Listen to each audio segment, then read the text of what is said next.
Memes may be one of the greatest communicative innovations of our age. They communicate ideas in an interesting and often amusing fashion, and in the case of philosophy memes, can provoke some truly deep thought. So, to continue this monthly series, I've collected some of the latest and greatest memes from r/philosophy memes to find out what we can learn from these pickings of the internet. Because, in my opinion, there's often more to memes than meets the eye. So, I've got my collection of memes, I've got my afternoon cup of Earl Grey tea, and let's crack on. So, to kick us off, we've got a meme by user Riz Stein, and it's entitled Me Reading Nietzsche. And then it's sort of a cover of Beyond Good and Evil with a series of sections of the reader getting more and more confused through it. And then him afterwards going, he's so deep. I think this can be a pretty universal experience reading Nietzsche, and it definitely happened to me. A lot of the time, Nietzsche writes in an aphoristic style. This basically means he will have a series of statements with tangential connections to one another and will largely speak in declarations rather than in reasoned arguments. This is one of the things that makes Nietzsche very hard to read if you've got more of an analytic philosophy background. But Nietzsche's not the only person to write in this style. I think Emil Cioran is another really good example. He's a pessimistic philosopher who similarly writes in aphorisms. But he's also a similarly cryptic philosopher, so I'm not sure what that says about the style. I think that it has its strengths and its weaknesses. For one thing, it can be very, very poetic. But on the other hand, it often leaves a lot of room for interpretive scope. And this, again, can be a good thing or a bad thing. Nietzsche himself thought that it was very important that the people reading him took his thoughts away and reflected upon them, crafting their own philosophies in the process. But at the same time, if you're interested in working out what Nietzsche actually thought, this style can get in the way. I think it was probably on my third reading of Beyond Good and Evil that I really got to grips with what he was talking about. If you're finding this difficulty with Nietzsche, then I'd recommend reading a bit of secondary literature alongside him, because it can really help contextualize him and put his thoughts in terms of the wider Nietzsche scholarship. Beyond Good and Evil is actually a good example of this. For the first couple of sections, if I remember correctly, Nietzsche really does come across like noble morality is an inherently cruel and abasing thing to enact. But then in the third section, he does end up treating it in a slightly more rounded way. For instance, I think he introduces the concept of magnanimity, which is where one strong or noble person helps out another strong or noble person simply out of the overflowing kindness of their heart, because they don't feel any inadequacy or weakness. And he also suggests that this is sometimes the attitude that strong people ought to take towards those weaker than them. But again, this is all so controversial, because in other works, and Thus Spake Zarathustra specifically comes to mind, Nietzsche often talks about how the strong should not take pity on the weak, but then again, he thinks that pity is a condescending attitude. It's all very complicated. Nietzsche is hard.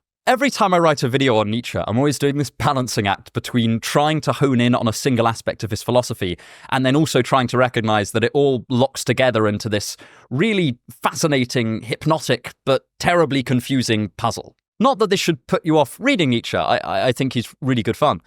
But I also do think that it's sometimes worth having a secondary source on hand to help guide you through him. I would personally recommend the Cambridge Companion to Nietzsche. That is, if you can get your hands on it.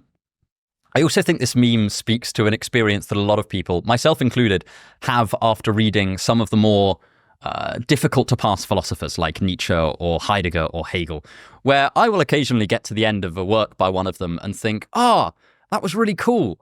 And then I will really think carefully to myself about what was in it. And I won't be able to recall anything in very much detail. It's why I often read these things twice. I certainly sometimes confuse being impressed by a work with understanding it, which I think is reasonably natural, but it's certainly something I need to keep an eye on. But yes, don't let this put you off reading Nietzsche. I think he's one of the most thrilling philosophers to get through. But it is worth noting how frustratingly cryptic he can sometimes be. It's a bit like deciphering text messages from your crush. Of course, meme making is a skill, and if you want to learn new skills, then look no further than our very kind sponsor, Skillshare. Skillshare is an online learning platform with classes on various different topics. You can find anything from painting skills to party tricks to website design. So far, I've taken their classes on touch typing, interior design, and music history, and I am very happy with what I've learned. My current quest is to get through a variety of cooking classes where I hope to brush up on various types of cuisine in an effort to become a fully functioning adult. Skillshare is a long-term sponsor of this channel because it is fantastic for feeding your curiosity. I feel like I'm slowly accumulating all of these little hobbies that help make life that bit richer. The first 500 people to use my link will get a 1-month free trial of Skillshare, so do give it a click to try it out. Thank you once again to Skillshare, and let's get back to the video. Okay, next we have a meme by Gatafu, and it's a statue of Diogenes which is captioned, "In a rich man's house there is no place to spit but his thang." And then, of course, it's attributed Diogenes of Sinop. I don't really have much to say about this meme. I just thought it was kind of funny. I've also seen the clip where the girl is like, HawkTuah and spit on that thing, and it was amusing, and I think that it's even more amusing when it's connected to ancient philosophy. But I suppose this does raise the question, what would Diogenes think of the HawkTuah girl? And I suppose it depends on whether you interpret the public endorsement of HawkTuah as going in line with current social trends or against them. If you interpreted this as a sort of cynic's critique of modern social norms, then I think Diogenes might approve. After all, he did touch himself in the street, so I can't imagine him having anything against public vulgarity. But on the other hand, I've seen people take this as an example of a dominant societal trend of, treating sex as a sort of commodity. And if it's part of a popular social viewpoint, then I don't think Diogenes would care for it as much, just because of his general contrarianism. I mean, I'm a big fan of Diogenes' philosophy. Of course, with the emphasis Diogenes places on getting closer to nature and the natural world, this does raise the inevitable question. Is the notion of HawkTuah getting you closer or further away from the natural world? I promise, I'm doing my best to say all of this with a straight face. Then again, there's a high chance that I'm just reading too much into this, but I think that is sort of the point of these meme videos. They're taking philosophy memes too seriously. And if the HawkTuah girl evolves into the modern Diogenes, then I will be eating my facetiousness. Right, this next one, the user has deleted their name, but it's a picture of a rather distressed man. I think is this called a Wojak or a soy jack? I don't know. Despite making my living on the internet, I basically live under a rock, so these things kind of pass me by.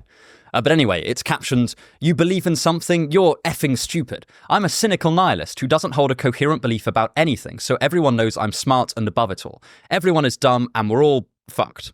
Laugh." There is definitely something in this meme. I think that, especially on the internet, we can confuse cynicism with either intelligence or wisdom. And I think this is partly because there's sort of a lower limit to how foolish you can look if you never commit to any position. Being a critic is much safer from an ego-based standpoint than actually trying to construct a philosophy. And I see this on my own videos. The videos where I try and build something new, even if it's using existing works, always get much more pushback than the ones where I'm simply criticizing an existing viewpoint or just elucidating what another philosopher thinks. And I do notice, especially on anonymous or pseudonymous platforms like Twitter, people are often incentivized not so much to construct something or create something, but instead to just give a witty quip to something that someone else has said. The art of dunking on someone is held in very high regard in many online spaces. And I think that can be fun, right? There's nothing inherently wrong with that. I just do wonder whether sometimes we overly devalue sincerity in the process. I talked about this a little bit in my video on A Hero of Our Time. I think that sometimes we undervalue sincerity because being sincere is an inherently more vulnerable position than being insincere. If you never put forward an honest thought on anything, then no one can really mock you. You might even be able to turn around and mock them for thinking you were ever serious about something. But I think this also does have downsides to it, because I think that committing to a belief system is part of what can make life seem more full and meaningful. Not committing to it out of an act of blind faith or even committing to it permanently, but trying to take it seriously and live by it for a length of time in order to test it out empirically. Also, and I can't remember if this is correct, so don't quote me on this. In fact, as I always say, don't quote me on any of this meme video stuff. I'm just talking off the top of my head. I'm pretty sure it has been found that if you appear cynical to others, they will tend to estimate your intelligence higher than if you appear sort of sincere and earnest. We do have this tendency to equate pessimism with sophistication, which I think is a shame, because while runaway optimism has its flaws, I think runaway pessimism really does as well. But of course, as a thought process, it's much easier to label everything as good or everything as inherently bad than consider things on a case-by-case basis. It does save on quite a lot of cognitive effort, but I do think that it strays further from what I would consider to be the truth. Which I think is that life is inevitably going to contain some suffering, and moreover that a lot of that suffering is going to feel meaningless, and may even be meaningless. And I also do agree with Schopenhauer that it's very easy to just not notice when we're happy and then only take note when we're sad, or in some way frustrated or deprived or upset. I certainly fall into this trap a lot. If my life is going relatively smoothly, then I will just feel kind of middling, but as soon as something goes wrong, then that will tip me into the negative. There's something to be said for consciously counteracting this transparency of happiness. I also think that if somebody very rarely takes life seriously or sincerely, that's unlikely to be a route to long-term fulfillment or happiness. To a certain extent, that's just conjecture, but I do think that caring about things, and thus caring about life, partly relies on being occasionally sincere. We often recognize this in the context of relationships, where we say that if somebody isn't sincere or vulnerable, then they'll struggle to form a strong, genuine connection with another person. But I think the same relationship probably holds with life. Not taking life sincerely means that it's very hard to feel connected to that life. Again, to draw from one of my favorite stories, in Tolstoy's The Death of Ivan Ilyich, the main character spends his entire life sort of holding it at a distance because he's simply following the social mores of his day. And then at the end, he has this whole existential crisis because he realizes he's just thrown his life away by never sincerely engaging with existence. Of course, having your point in a Tolstoy novel doesn't actually make it correct, but I do think that it's a good emotive illustration of it. Right, next we have a meme by @Tune19, and it says, acting like a problem doesn't exist isn't the same as solving it. And then there are some Wittgensteinians giving some suspicious side-eye. This is interesting. I wonder if it's referring to the earlier Wittgenstein's tendency to dissolve philosophical problems, or the later Wittgenstein's tendency to dissolve philosophical problems. Either way, they sort of amount to saying similar things about philosophical problems, but from very different angles. In Wittgenstein's early philosophy, he says that a lot of philosophical problems are simply confusions of language. And once we get our language in order by following his work Tractatus Logico-Philosophicus, all of these confusions will basically fall away, and we will have a semi-complete philosophy that we can just stick to from then on. Of course, I'm simplifying here. The philosophy of the Tractatus is really, really complicated, but really, really good fun. I'd sort of like to make a whole video on it at some point, but it's not one of those topics that lends itself very well to a visual medium. You're probably better off reading a commentary on the Tractatus. I think Michael Potter has a good one. He's got a book called The History of Early Analytic Philosophy, or something like that. I'll tell you what, I'll link it in the description because I can't remember the title. But I remember thinking that his chapter on Wittgenstein, or the early Wittgenstein in that, was fascinating. And he's also got ones on Frege and Ramsey, and those are just, I love them. They're brilliant thinkers. Especially Ramsey. Ramsey died very, very young, having invented a whole bunch of new fields in economics and maths and philosophy. And he reportedly only did this by working about 4 hours a day. I remember reading somewhere that he would wake up relatively early, and then he would work for 4 hours, and then he would wander about, meeting friends, thinking, having coffee. And he managed to do so much in so little time. I think it's, he's an unfathomable genius. He's the kind of genius that makes you feel worse about yourself, but you can't help but admire him anyway. I'm pretty sure that somebody once said that Ramsey dying that young was like Isaac Newton dying before he could publish Principia Mathematica. Which, I mean, if you think about the impact that Newton has had, that's pretty high praise.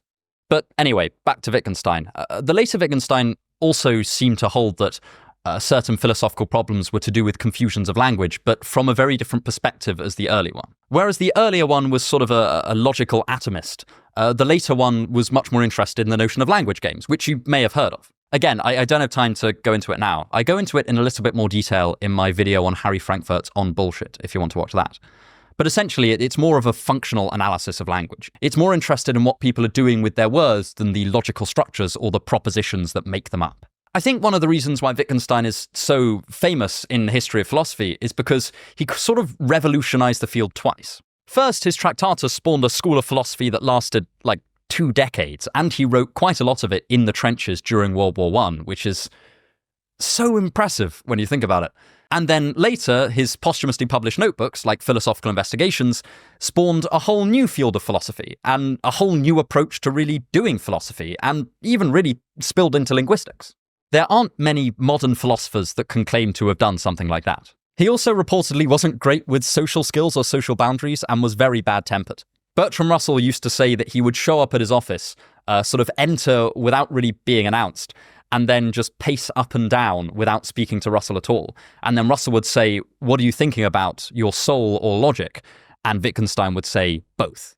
"Oh, sorry, no, it's not your soul and logic, it's your sins and logic." "Oh, never mind." Either way, the point is, he's a genius and an eccentric, and he attempted to dissolve philosophical problems rather than solving them most of the time. Which I do think can be a valuable approach, because one of the things about philosophy being quite a broadly defined field is that we can end up asking a lot of questions that, upon reflection, seem sort of pointless. I remember reading philosophers like Kant and thinking, oh yeah, there are a whole swathe of philosophical problems that I think this approach just solves. but solves in such a way that it makes it mysterious why we even ask those questions in the first place. Of course, a lot of people then respond to this dissolution of problems approach by saying, well, what makes a genuine problem and what makes a problem that needs dissolving? And that remains a kind of open question, because there have been many attempts to demarcate this, and none of them have quite succeeded perfectly, at least in my opinion. Okay, next we have a meme by Pointless Story, and it's one of those pigeon and crow based ones. And then it's Machiavelli saying, I told it like it is. And then someone else screaming satire. And then Machiavelli saying, so much so that I'm the father of realpolitik. And then someone else saying, obvious satire. And then saying, I'm very smart and IQ. I think this is a meme that I do broadly agree with. I think that a lot of people try to argue that Machiavelli's The Prince is just obviously satire, and I just really disagree. I don't think that the evidence is there. I think it's one thing to say that Machiavelli didn't think that principalities were the ideal system of government, because I think that's pretty clear in his other writings. For instance, in the Discourses, he is much more in favour of the sort of mixed constitution of the Romans. But at the same time, the underlying logic isn't that dissimilar. He is still very ends can justify the means. He sometimes advocates doing quite brutal decisions in order to secure the good of the state, and so on. I'm also not quite sure what people always mean when they call something like The Prince satire, because some people seem to mean it as saying, oh, well, Machiavelli intended this to be popular reading and he was trying to sort of let people in on the secret moves of the ruling class, which, I don't know, I don't think that's true, because he sent it directly to a Medici who was undeniably a member of the ruling class and part of the family that exiled him. But of course, the other option is that Machiavelli didn't think this advice worked for holding on to power. And I don't know, again, I just don't see the evidence in the text. It seems to be broadly in line with the kind of realpolitik advice that he says in his other sources. I just ultimately think that Machiavelli wasn't a moral philosopher, and he wasn't trying to be. And there's nothing wrong with that. Sometimes you just want a good elucidation of a descriptive difficulty rather than having a prescriptive solution as well. Though having said that, there are moments in The Prince where Machiavelli does seem somewhat concerned with what's right, because sometimes he is saying that committing these brutal actions in order to hold on to power is preferable to the alternative, which is chaos. It's a bit Hobbesian in that sense. He observes that if you're a denizen of a Renaissance city-state in Italy, sometimes it is better to have a brutal ruler than to be overrun by a foreign power who will, massacre you and burn your buildings and whatnot.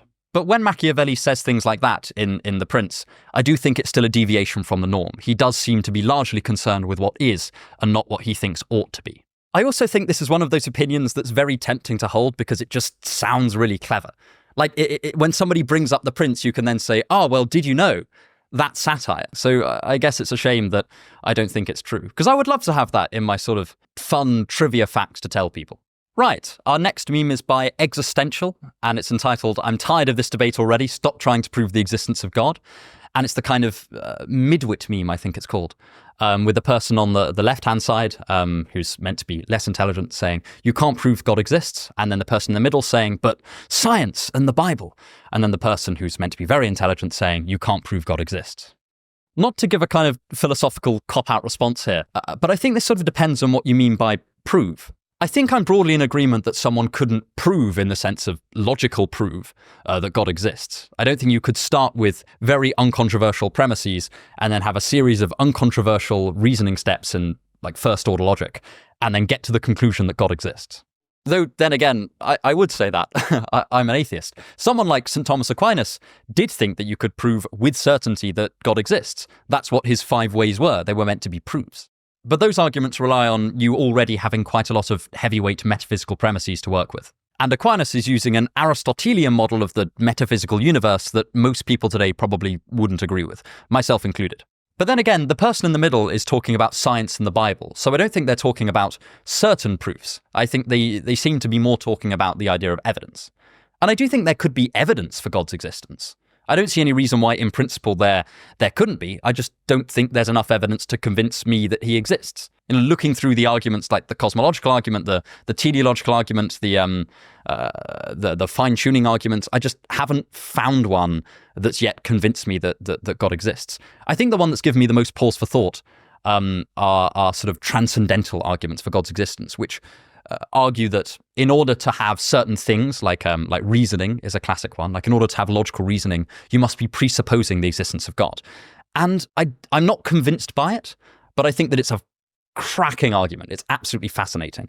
And I do think that it raises potentially a real problem for atheists like myself, which is how do we justify our use of logic? Or, to put it another way, how do we know the laws of logic are true? Given that if we're just products of evolution whose reasoning faculties and senses are attuned to survival rather than to truth, what makes us think that our reasoning chains conserve truth? And what makes us think that the conclusions of those reasoning chains must be true? It's a very cool question. Again, I sort of tend to lean towards a more neo-pragmatist answer, which is to suggest that logic isn't necessarily geared towards tracking the capital W world as it metaphysically and objectively exists out there. It's instead just a very, very useful tool, which seems to be, to a certain extent, hard-baked into our mind and our perceptions. Or, to put a more Kantian spin on it, the phenomenal world is organized along the lines of logic, and that isn't going to change anytime soon. And if all we're interested in is the phenomenal world, then that seems to me to be sufficient justification. Though, on the flip side, some people suggest that this commits me to an anti-realist theory of truth, which is an interesting criticism in and of itself, but again, I don't have time to look into it here. But perhaps I'll do a full video on this at some point, because I think that it is probably the most underrated theological argument around today.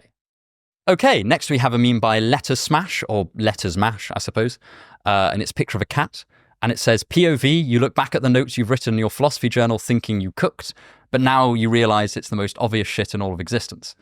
I think that most philosophy students have had this feeling at some point. I still keep a notepad by my bed. If I come up with a video idea in the middle of the night, then I can just roll over and I can scribble it down, I can go back to bed. And I did this a lot when I was a student because I was having to write like 1 or 2 essays a week. And so I was really need to come up with a lot of ideas quickly. I would quite often roll over in the middle of the night, write something down, and I would think, yeah, this is really good. And then I'd go back to sleep, and then I would wake up the following morning, and I would read it, and it would be something like, logic is the study of reasoning well. And I remember thinking, okay, yeah, that's not nearly as groundbreaking as I thought it was at 3 a.m. last night. Although sometimes I do wonder whether I just had a really good thought, but I just couldn't express it that well in my sort of 3 a.m. stupor, or whether I genuinely did think that this was some sort of brilliant insight in the middle of the night. I can never quite tell. But yes, I definitely still do this. Sometimes I'll open my philosophy journal, having written something down that I thought was brilliant the night before, and I'll read it back, and it's like, video idea, the philosophy of knitting. And I'll go, great. I don't really think there's going to be that much out there. And even if I do put the next 20 to 30 hours into researching and writing a video on the philosophy of knitting, I don't think anyone's going to want to watch it. But yes, if you've had the experience of reading back through your notes and thinking this was not as brilliant as it felt writing it, you're not alone. I do that multiple times a week. Right, cool. Next we have Proper Hawk 8740, and it's entitled, When People Think I'm Religious Because They See Me Reading the Bible, But I'm Actually Just Enjoying the Philosophy in the Book of Ecclesiastes. And it's a picture of a wise king. I don't know if that is a painting of King Solomon. Traditionally, he's meant to be the person that wrote Ecclesiastes, though of course that's very much up for dispute. Yeah, I mean, I have a Bible. My Bible is on my bookshelf. I just think it's got a lot of thoughts in that, right? You don't necessarily have to be a theist to draw inspiration from religious texts. I also have a copy of sort of sections from the Tripitaka, which I quite often look through if I think, okay, yeah, I wonder what an ancient Buddhist scholar would think about a particular philosophical issue. And by the way, the philosophy in the Bible is by no means limited to the Book of Ecclesiastes. I mean, there's loads of ethical musings in the New Testament that are well worth listening to, even if you end up disagreeing with them, partly because they've just been so historically influential. I mean, if you live in the UK or the US or Europe, chances are the Bible has been the foundation for your morality, even if it's now a secular nation. You know, this is a huge part of the ethical history of the civilizations that, well, I'm a part of, and many of you will probably be a part of as well. So for nothing more than historical influence, it's probably worth reading. And as I said, while Ecclesiastes is one of the more philosophical books in the Bible, it is by no means the only one. I actually think the Song of Solomon is a really good treatise on eroticism, which is not necessarily something you'd expect to find in the Bible, but it's there. I certainly don't think that the Bible is like the final word on philosophical issues or anything like that, but it's been around for a long time, and it does have a lot of depth to it. Even if I do disagree with a fair amount of the philosophy in it, and also I don't think that it's divinely inspired. I suppose that's one of the privileges of reading the Bible as an atheist. You get to critically examine it and take what you think is going to be philosophically useful and leave the rest. And your criteria for selection doesn't have to be theological, it can be secular philosophical. You know, while a Christian picking and choosing the parts of the Bible they want to believe is arguably inconsistent, an atheist doesn't suffer the same criticism. There's no contradiction so long as they don't assent to the parts of the Bible that claim that something divine has happened. This is essentially treating the Bible like any other ancient text of philosophy. I wouldn't want to assent to everything that Cicero says in his philosophical works, but that doesn't mean there's nothing of value in them. I think that as atheists, we can often be quite quick to just dismiss holy texts wholesale, but they have been very, very historically and philosophically influential, and so, if nothing else, I think they're worth examining for that reason. Of course, I don't think this holds for every paragraph in the Bible, it's just that I don't think we should chuck it all out, just as I don't think we should accept it all as divinely inspired. Okay, that's all the memes that I had for today, and I finished my tea ages ago, so thank you so much for watching, I hope you enjoyed the video, and have a wonderful day. I'll see you in the next one. Oh, and if you want to start this series from the beginning, you can find my first meme video right here.